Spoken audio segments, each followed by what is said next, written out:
Bonjour à tous et bienvenue sur la chaîne. Aujourd'hui, j'ai envie de vous faire découvrir une passion qui m'accompagne depuis de nombreuses années, la fauconnerie. À mes côtés, vous voyez un jeune faucon pèlerin. Ensemble, nous allons commencer une nouvelle aventure.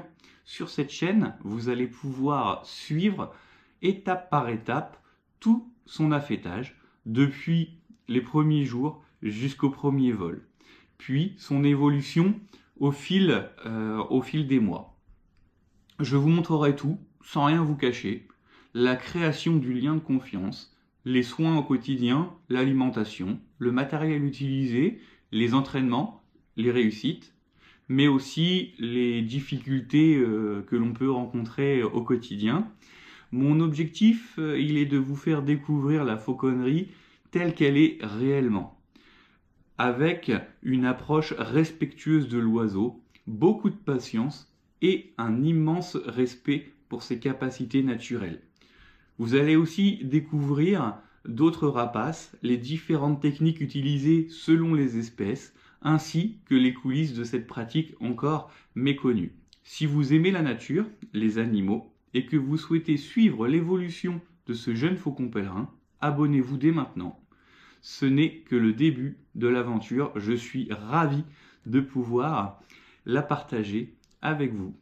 Je voudrais déjà vous expliquer ce qu'est un faucon pèlerin.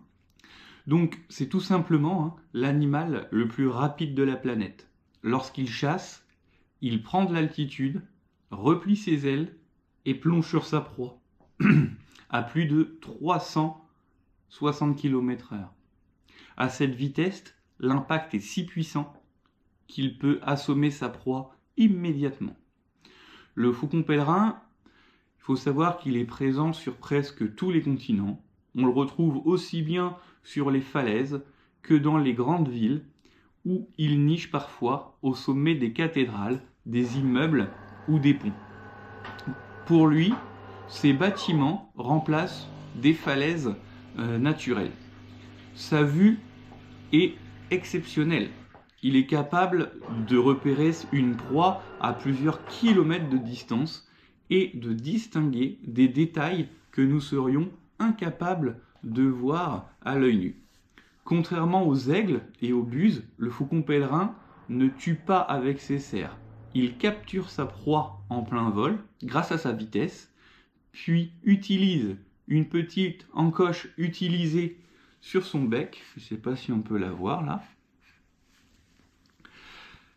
qui lui permet vraiment, donc ce petit bec est appelé la dent tomiale.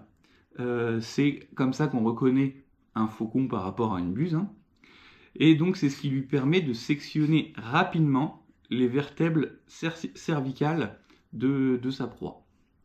Il a bien failli disparaître dans les années 1950 et 1960 à cause d'un pesticide appelé le DDT, qui fragilisait les coquilles de ses œufs. Grâce à l'interdiction de ce pesticide et d'importants programmes de conservation, les populations de faucons pèlerins se sont progressivement reconstituées. C'est un oiseau incroyablement puissant, mais aussi très sensible. En fauconnerie, rien ne s'obtient par la force. Tout repose sur la confiance, la patience et la compréhension de son comportement. Dans les prochaines vidéos, vous allez suivre son affêtage étape par étape, découvrir son entraînement et voir comment se construit la relation entre le faucon et son faucon. Donc voilà, là on voit que l'oiseau s'est bien calmé. Ce qui trompe pas en fait, c'est, hop, je vais essayer de vous montrer. Tac, c'est les fientes qu'il y a là par terre. Donc ça, c'est un signe que l'oiseau commence, voilà, à ne plus être tétanisé. Donc maintenant, le but, ça va être d'approcher la main tranquillement, comme ça. Voilà. Pour qu'il voit que voilà, la main, il n'y a pas de danger. Ça va être intéressant juste après pour pouvoir amener la nourriture tout à l'heure, après l'avoir pesée, pour qu'il puisse manger sur le point. Ensuite, là, ce que je commence à faire aussi, vous voyez, j'ai posé son chaperon à côté. fais que de bouger le chaperon, tout ça, comme ça, pour pas qu'il ait peur du chaperon. Ce que je vais même aller faire, c'est que je vais le caresser comme ça, tranquillement, avec le chaperon. Voilà, pour pouvoir lui mettre, parce que dans l'étape d'après, au niveau de la pesée, je vais avoir besoin de lui mettre, justement, de lui mettre un chaperon. Donc là, hop, il ne faut pas le forcer, il faut vraiment aller doucement pour surtout pas le traumatiser et ne pas le stresser. Donc là, on arrive sur une partie très importante au niveau de l'affêtage. Ça va être la pesée pour avoir un poids de référence pour l'affêtage, hein, car contrairement à ce qu'on peut croire, la fauconnerie, c'est pas le fait de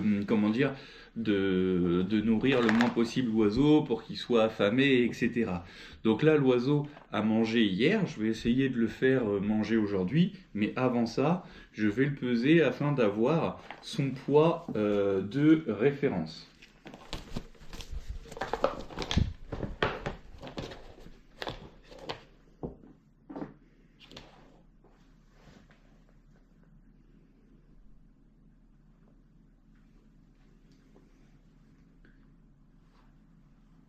« 911 grammes.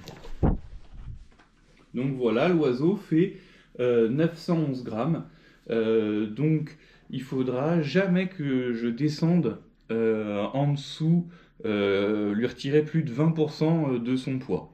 Mais là, pour l'instant, pas question de jouer sur le poids. Là, le but maintenant, ça va être qu'il mange sur mon poing.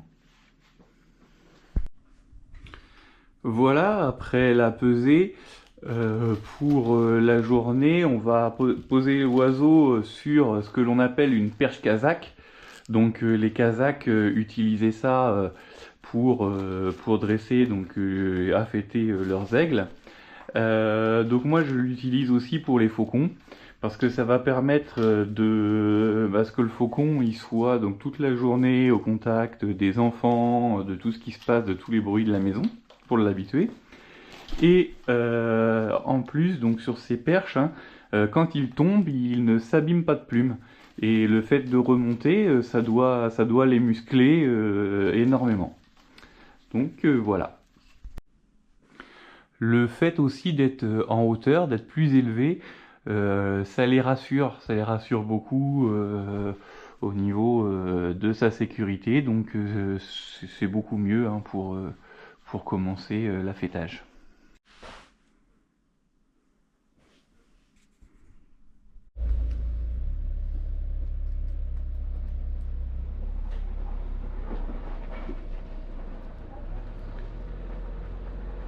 Première victoire, l'oiseau mange au point. Donc là, c'est vraiment le début. Donc la première journée d'affêtage touche à sa fin. Donc on conclut sur une note super positive. L'oiseau a réussi à manger au point dès le premier jour, ce qui n'est pas toujours le cas. Donc maintenant, le but, hein, ça va être que je le rechaperonne pour la nuit. Voilà. Donc je lui mette son chaperon pour pouvoir aller le mettre au bloc dans sa volière. Mais alors là, il faut vraiment arriver à finir sur une note positive, donc il va falloir vraiment que j'arrive à lui mettre très délicatement le chaperon voilà, pour pas qu'il ait peur. Il faut vraiment arriver, hein, à clôturer cette journée d'une manière extrêmement positive. Donc vous allez voir, hein, comment je fais. C'est pas facile, c'est pas gagné.